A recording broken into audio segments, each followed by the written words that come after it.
This segment is brought to you by Kansas Wheat.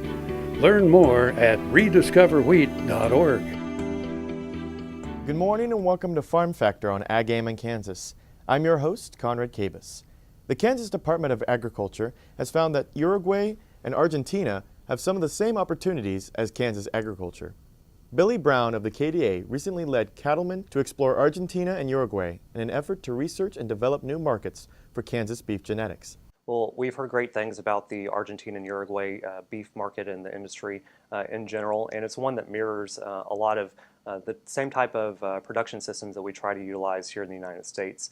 And we wanted to take a look at what it might be like to get some of our genetics into their herds down in Argentina and Uruguay.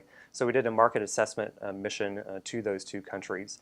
And what we found is that their production system is fairly similar. They like livestock that are similar to what we have here in the United States in terms of British breeds, Angus, Hereford. And a major caveat or difference between those two would be that we do more of a grain-fed system here in the U.S. compared to more of a grass-based system in Argentina and Uruguay. But nonetheless, they have similar outlooks on what they're looking for in their livestock, and I think our genetics would match up really well with helping them get more elite genetics into their herd. Identifying Argentina and Uruguay as two countries with opportunities to expand beef exports and enhance marketing for U.S. beef genetics, the team visited each country's breed association headquarters, 5 ranches, and 2 bull sales.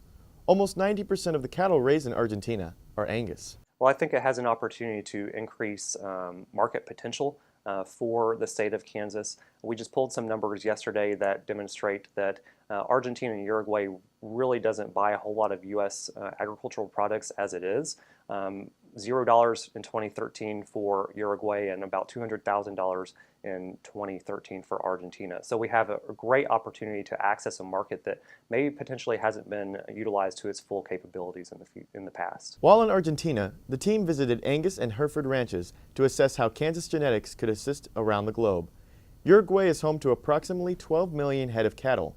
50% are Herefords, 25% are Angus, and the remaining 25% consist of other breeds. The cattle industry in Uruguay is very progressive and open to the use of U.S. genetics. Cattle in both Argentina and Uruguay are smaller in stature than that of the average American breed. Argentina and Uruguay producers appreciate a more condensed build, which more idealistically fits their management style and environment. Well, I think the U.S. is always very competitive when it comes to our agricultural exports, and I don't think that's any different from what Kansas is doing now. When we travel down there, there is some influence from the U.S. already, but the key is making sure that Kansas continues to get a foot in the door and developing relationships with their beef producers and with our beef producers as well, so that they know where they can turn to find the excellent genetics that they need to take the next step to improve their herd. So we're doing some great things. It's a long process, but really it comes down to relationships and telling our story of what we've done well here and how that will complement what they're trying to do in their own country.